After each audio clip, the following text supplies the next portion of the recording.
Bem, bom dia a todos. Antes de mais, obrigado à DSPA pela oportunidade e também ao Instituto Superior Técnico pela oportunidade de estar aqui hoje. O meu nome é José Vieira, eu trabalho no Centro de Inteligência Artificial e Analytics do Grupo Fidelidade. Eu costumo dizer que nós no Centro desenvolvemos praticamente tudo à volta de Machine Learning, exceto 3 coisas. Nós não fazemos pricing, não fazemos risco e não fazemos fraude. Ainda que na fraude, basicamente estes 3 temas estão delegados nas áreas técnicas, nas áreas atuariais. No tema da fraude, nós metemos lá uma mãozinha, em particular num estudo que está relacionado com a identificação de manipulação de documentos. Inclusive é com um aluno aqui do técnico, e agora com um ex-aluno do técnico e agora com uma tese de mestrado. Este tema da manipulação de faturas, em particular, diz respeito a um caso de uso que nós fazemos e que nós tratamos, que tem a ver com o tratamento de documentação. Como vocês devem imaginar, a Fidelidade, como qualquer uma outra empresa, é muito sediada em documentos. E eu vou-vos dar um exemplo prático. Hoje de manhã, quando desci cá abaixo, encontrei um presente da minha cadela no soalho e, portanto, garantidamente eu vou ter que enviar uma fatura depois da reparação do soalho e essa fatura, esse documento, vai ser tratado pela Fidelidade. Um outro exemplo, se vocês tiverem um sinistro automóvel, espero que não, mas se tiverem seguro da Fidelidade, garantidamente vão ser bem tratados, mas se tiverem um sinistro automóvel, vocês vão preencher a vossa declaração amigável, vão tirar uma fotografia, vão enviar para a Fidelidade, e eventualmente depois vão ter um perito que vai fazer a averiguação da vossa viatura, também vai enviar um relatório de peritagem, vai enviar um orçamento, depois vão ir à oficina, vão enviar a fatura, e, portanto, há documentos a chegar constantemente. E, portanto, nós, enquanto centro, nós enquanto centro vimos aqui apresentar hoje este produto que desenvolvemos, não sei bem para onde apontar, que é o GAMA, Generic Analytical Model Automation. E se ele deixar... E, portanto, o centro existe desde 2017 e logo no ano a seguir nós tivemos o nosso primeiro projeto que tinha a ver com o tratamento de informação. Portanto, na altura... ainda nada com o advento da LLMs, mas enfim, já havia o princípio dos transformers, começámos a trabalhar com modelos de computer vision e também com algoritmos de OCR para tratar documentos. Agora, o que é que acontecia? O negócio vinha ter connosco com um desafio, olha, reembolsos de saúde, por exemplo, nós temos faturas que os nossos clientes nos enviam e nós precisamos da vossa ajuda para fazer este desafio.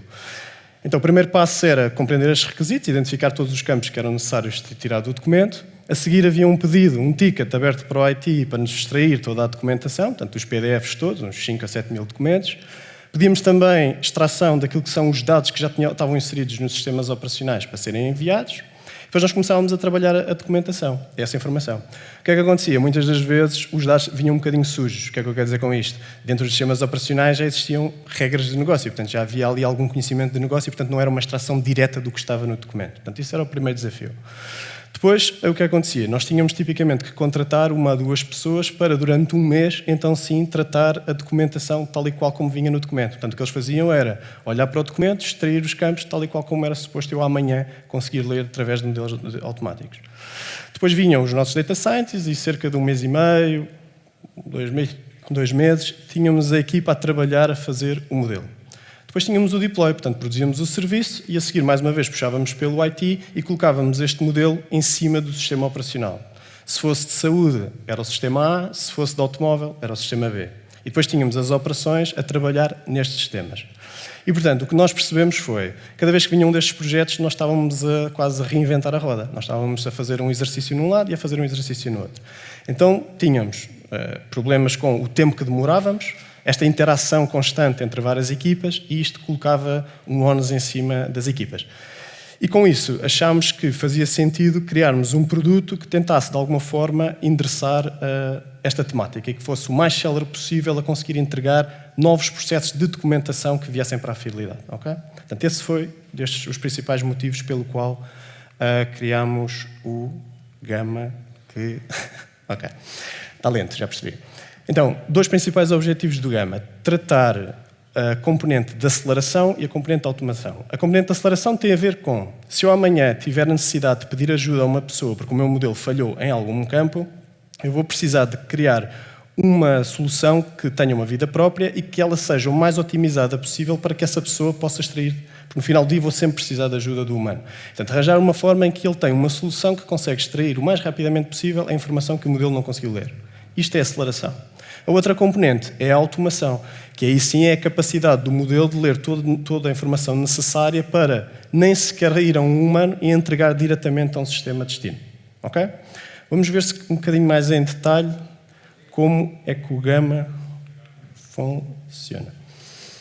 Ora bem, agora foi rápido mais. Ora bem. Então, são 3 pilares de atuação, tanto a componente dos canais de entrada, a componente dos componentes internos e os sistemas de destino. Então, nós podemos receber informação de praticamente todos os tipos de origem de documentos. Podem imaginar, sim, ainda há pessoas que nos enviam cartas e, portanto, há a impressão e a criação da digitalização desse documento, há o envio por e-mail, há o envio pelos canais digitais, seja por app, seja por web, como eu vos expliquei, o exemplo das DAs, se vocês tirarem uma fotografia através da nossa app, ela entra diretamente no Gama. E o que nós fizemos foi criarmos um back-office, todo ele feito em OutSystems. Esqueci-me de referir que, por exemplo, a Fidelidade é uma empresa que tem cerca de 600 pessoas a trabalharem no IT e nós temos um interesse genuíno em fazermos muita coisa in-house. Portanto, nós tipicamente não subcontratamos, desenvolvemos dentro de casa. A nossa fábrica de OutSystems é muito grande, back-office, front-office, apps são desenvolvidas in-house. E o centro acabou por seguir um bocadinho esse mandato e também temos aqui uma ambição de fazer tudo in-house. Ainda assim, há uma recorrente discussão sobre a temática do build versus buy. Okay? Portanto, isso acho que é uma obrigação natural nossa de validar no mercado se há soluções que façam melhor do que aquilo que nós estamos a fazer in-house. Então, a primeira coisa que nós fizemos foi, nós criámos um back-office que permitisse às equipas de desenvolvimento, para qualquer novo processo de negócio, seja ele de saúde, pets, o que fosse, que chegasse, nós tivéssemos logo a capacidade de configurar esse processo. Não há cá desenvolvimento adicional, é por configuração. Portanto, estes back-offices permitem que nós hoje somos capazes de criar um processo de forma muito mais rápida do que éramos no passado. Portanto, configuramos o tipo de processo, configuramos os documentos que vamos receber e dizemos que são estes os campos que pretendemos extrair.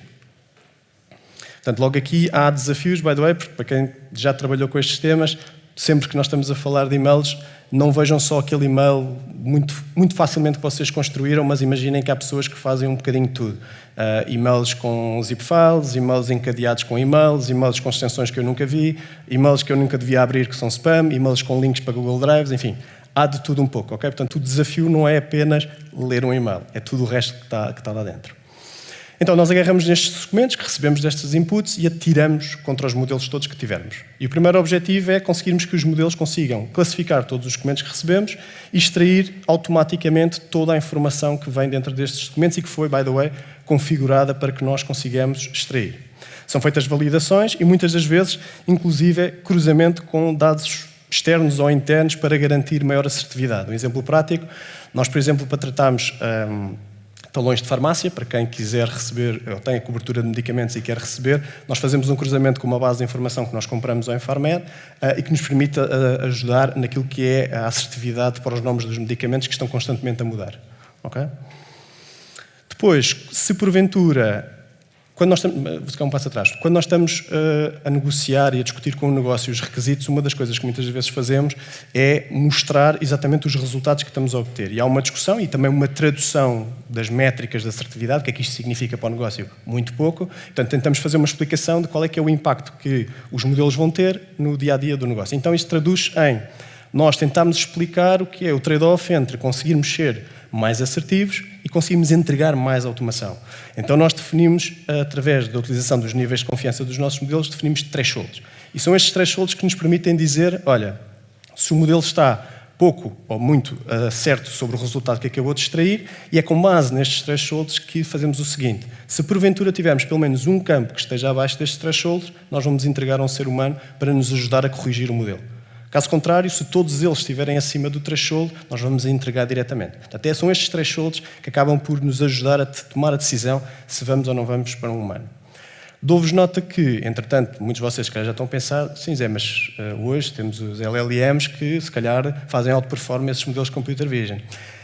Em parte sim, mas há aqui um desafio adicional, porque este tema de níveis de confiança com LLMs, e já hoje muitas táticas, nomeadamente a utilização do LLM as a judge, ou vários LLMs as a judge, mas ainda assim o negócio vai querer o 100% certo. E, portanto, estas LLMs nós hoje utilizamos dentro do Gama, mas só em casos em que há sempre um humano a seguir a validar, está bem? Portanto, mas isso é uma decisão nossa, eventualmente, hoje em dia, há outras plataformas que se calhar, estão muito mais confiantes nas suas LLMs e na estratégia de proxy de níveis de confiança que construíram. Nós ainda não estamos tão certos quanto isso. E, portanto, Neste Human in the Loop, o que é que acontece? Nós temos o tal front-end que nós designamos por annotator, portanto, aquela solução que acelera o trabalho de extração por parte dos seres humanos, e ele tem aqui um conjunto de aceleradores. Estamos a falar coisas como tradicionais drag and drop, duplo clique, zoom in, zoom out, viram um documento ao contrário, um documento que tinha 5 páginas, para eles só 2 páginas é que são uma fatura, as outras 3 são outra coisa. Portanto, eles podem brincar literalmente com os documentos que acabaram de receber e classificá-los da forma correta. E depois tem estes tais aceleradores que referia, tanto de duplo clique, e para além de que, se o modelo conseguir ler, já campos pré-preenchidos. Portanto, é muito mais fácil para a pessoa. Imaginem alguém que tem que fazer isto todos os dias, mas vê um documento totalmente limpo e ter uma solução deste género, que a única coisa que faz, teoricamente, é validar e duplo cliques e arrastar. Há pouco, quando vos fazia referência a uma das dores que nós tínhamos, é que nós tínhamos as equipas das operações a trabalhar no sistema A, no sistema B e no sistema C. Podiam ser especialistas nesses mesmos sistemas, mas as equipas de operações estavam divididas, estavam partidas. Nós agora o que estamos a tentar fazer é que as equipas se especializem num só front que trata todo o tipo de documento. Okay? Portanto, isto depois requer especialização e isto tem uma vida própria. Eles pedem constantemente novas funcionalidades e nós desenvolvemos independentemente do tema dos modelos. Okay? Agora quero a imagem mais aqui, agora quero um botão aqui. Portanto, isto aqui tem uma vida própria, literalmente. Passado este tema do Human in the Loop, o que é que acontece? Como eu referi no início, uma das dores que também tínhamos tinha a ver com o fato que nós, para podermos ter ground truth, leia-se a informação que está no documento e os dados que estão corretamente extraídos, aqueles que nós temos confiança, nós fazíamos uma contratação ao lado do processo de negócio. Agora, dentro do processo de negócio, quando a pessoa está no dia-a-dia a receber o sinistro que tem a tratar e o modelo leu praticamente tudo, mas falhou, a pessoa vai corrigir e quando faz submit, aquela informação não só avança para dar continuidade ao sistema e dar continuidade ao sinistro, como ela também retroalimenta o modelo. E, portanto, isto para nós é uma vantagem enorme, porque no passado era aquela infelicidade de fazer os pedidos a equipas auxiliares, contratar pessoas, e isso era um hiato temporal enorme para nós.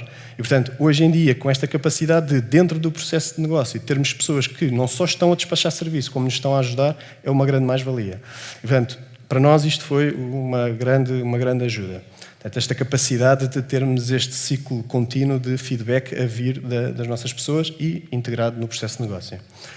Portanto, agora, independentemente se foi uma pessoa ou se foi a máquina, isto é, para o sistema de destino, isto vai ser transparente, nós vamos entregar. No passado também, estas tais questões de termos os modelos integrados junto dos sistemas operacionais colocavam-nos também dependências do ponto de vista de integração. Portanto, qualquer coisa que mudava, toda a gente sofria dores, ou não percebíamos que eles tinham mudado, as coisas rebentavam. Pronto, então o que é que nós fizemos? Numa lógica de produto, fizemos um contrato único que toda a gente tem que cumprir e, portanto, através de um sistema de eventos, nós colocamos, neste caso em tópicos Kafka, colocamos lá as mensagens que foram produzidas, mais uma vez, tanto por pessoa como por modelo, e depois são sistemas de destino que têm a responsabilidade de ir capturar automaticamente esta informação. Okay? Então fica o ONS do lado do sistema operacional, se mudarem alguma coisa, o nosso contrato é único, vocês é que têm que se adaptar.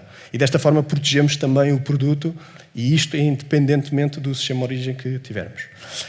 Não obstante termos esta capacidade toda, não podia faltar, temos aqui também, obviamente, a necessidade de ter uma monitorização sobre N-Friends. A monitorização que fala sobre o que é que nós conseguimos automatizar e a monitorização sobre os nossos colegas que trabalham do ponto de vista da anotação. Portanto, é muito importante conseguirmos medir a produtividade e fazer também uma comparação entre o que a pessoa está a fazer e o que o modelo está a fazer. Portanto, nós o que tentamos, isto ainda não está feito, mas está tudo planeado para podermos fazer, é o quê? O que é que está a faltar? É a nossa capacidade de colocarmos um dataset, seja ele já passado pelos modelos, retorná-lo para as pessoas todo ele vazio, para que nós aí sim consigamos medir não só corretamente aquilo que está a acontecer por parte do modelo, mas também medir a capacidade que a pessoa erra ou não erra e ser melhor ou pior que o modelo que temos. Okay? E, portanto, isto é a explicação técnica de como é que funciona o Gamma. Em termos de resultados, casos práticos. Portanto, nós hoje, e vou-vos dar um caso que é nos sinistros automóveis, nós temos 48 horas para poder dar a primeira resposta após a abertura do sinistro. Portanto, é um cumprimento legal que nós temos que cumprir. E nós hoje, em menos de 5 minutos, regularizamos um sinistro. Okay? Não é só, obviamente, o tema do Gamma, há todo um trabalho de experiência digital da fidelidade, que há a submissão via app, há os envios dos SMS, enfim, a cronologia na app, portanto é tudo muito impecável. O Gamma é uma parte para garantir essa capacidade de resposta e essa capacidade de manter um SLA apertado que a fidelidade quer. Depois há esta redução de tempo de processamento. Nós antes demorávamos muito mais tempo porque era um trabalho estritamente manual, portanto agora há um augmented user do lado da fidelidade. E este aumento do Net Promoter Score, que não sei se vocês todos sabem, mas pronto, é uma métrica que é utilizada muito usualmente nas empresas para medir o nível de satisfação dos nossos clientes. Portanto, aquilo que nós estamos a dizer é que, ao reduzirmos este tempo de processamento de sinistros, há uma inevitabilidade, há uma consequência inevitável, que é uma satisfação dos nossos clientes, não diretamente com o Gama, obviamente, mas naquilo que ele aporta, que é uma capacidade de resposta mais rápida. Nós hoje conseguimos ter acelerações que rondam os 35% a 70%, isto varia muito dependendo do processo, porque há negócios mais restritos que outros, há uns que querem que nós consigamos ler tudo o que vem dentro de uma fatura, há outros que só querem 3 ou 4, há outros que têm 100 tipos de documentos, há outros que só têm 4, e portanto isto faz variar um bocadinho a capacidade de sermos mais céleres face a extrair tudo manualmente e também de automatizar. Nós temos campos que um único campo é como se fosse uma árvore de decisão e, portanto, conseguir colocar um modelo a aprender aquela árvore toda é um exercício e, portanto, os nossos níveis de automação rondam os 12 e 58. Sobre estes números que, eventualmente, poderiam estar aqui à espera de números muito maiores, eu dou-vos uma nota que é, nós tipicamente, quando falamos de documentos, vocês todos pensam em documentos bem tratados, não é? Que vocês conseguem visualizar PDFs preenchidos, mas eu vou-vos dizer que eu já recebi DAs que são selfies, pessoas que tiram selfies a DAs, já recebi faturas que estão penduradas no estendal e que têm as molinhas. Enfim, há um bocadinho... By the way, as impressões, a fotocópias é muito giro, as faturas que nos chegam com talões de multibanco por cima, portanto, o desafio humano que nos é colocado também é muito grande. Portanto, quando falarem de automação, tenham sempre presente também os edge cases que muitas das vezes não nos ajudam com estas questões de automação. Eu, pelo menos, costumo usar estes exemplos quando vou à administração fazer apresentações, porque para eles tem que ser sempre 90 para cima. Hoje em dia, e à data de hoje, 1 de outubro, nós temos já cerca de 1,9 milhões de documentos processados desde o início do ano, e rondam os 4.500 a 7.500 documentos por dia, sendo que segunda-feira é o pior dia. Okay? Então, tipicamente as pessoas armazenam as faturas todas dos seus reembolsos de seguros para o final do domingo e segunda-feira lá entram eles todos contentes e, portanto, há sempre um pico. As nossas máquinas tremem um bocadinho e as pessoas também à segunda-feira. Hoje em dia, o Gama já trata os processos mais críticos da fidelidade, portanto, eu fiz referência a 2, os sinistros de automóvel, todos eles são tratados dentro do Gama, os sinistros portanto, os reembolsos, nós chamamos tanto de sinistros, os reembolsos de saúde, portanto, quando vocês vão ao médico e enviam para reembolso, esses também são tratados, PETS, faturação multicare, e hoje em dia já temos 2 participadas internacionais, Angola e Moçambique entraram agora também na utilização do Gama. Próximos passos, portanto, robustecer esta visão de produto, que é continuarmos a fazer muita força para que o negócio não nos altere a nossa visão e, portanto, que isto não seja um produto customizado muito para a fidelidade, mas sim algo que, no final do dia, se amanhã fosse possível, pudesse ser comercializado. Não é a data de hoje, mas eventualmente no futuro, nunca se sabe. Estender o Gama para todos os outros processos de negócio, que ainda existem muitos que trabalham em documentação, e o facto de hoje ser configurável, a ideia é conseguirmos fazer um rollout grande no próximo ano. E estender esta utilização nas suas operações internacionais. Pois há aqui complicações com as internacionais, por causa da segregação, os tenants entre empresas têm que ser divididos. Isso coloca-nos alguns desafios tecnológicos, mas de todo não é impossível. Continuar aquilo que é a aposta sobre o front-end, eu expliquei-vos, portanto, o Annotator tem uma vida própria, ele recebe constantemente feedback por parte dos nossos utilizadores, mais uma vez, mais um botão para aqui, uma cor aqui, um manual ali, portanto, é algo que vem diretamente do negócio. E depois investir naquilo que é a utilização de mais modelos com mais atividade, mais capazes. E a generativa, como eu já vos dei há pouco um Amiré, portanto, é algo que nós já estamos a olhar, ainda, eu diria que só este último Gemini é que já aponta para ter um alto perform em relação aos modelos mais tradicionais que nós utilizamos. Dá-vos uma nota. Portanto, nós, como eu referi que nós começámos desde 2018, nós usávamos OCRs de Google Vision AI, depois Document AI e agora Form Recognizer. Form Recognizer é algo que out of the box já dá grandes resultados. Qual é que é a questão? É que na fidelidade, e provavelmente em outros use cases, não são só aqueles campos básicos, digamos assim, da fatura. Eu hoje leio números de processo que a fidelidade pede para ser incluídos dentro da fatura, nome do animal, portanto começam a surgir campos que não há Form Recognizer que lhe valha. Então o que nós fazemos é uma combinação da utilização destas tecnologias. E somamos agora o tema das LLMs para o quê? Conseguimos acelerar. Portanto, se surgir um novo processo dentro da fidelidade, ainda antes de pensar em construir o modelo, o que eu faço é, eu coloco uma LLM, é configurados os documentos, a caracterização dos campos, e a LLM dá logo ali qualquer coisa. O que é que acontece? Eu garanto é que não há automação. Garanto que passa sempre por um humano. É um acelerador. Portanto, funciona como um acelerador.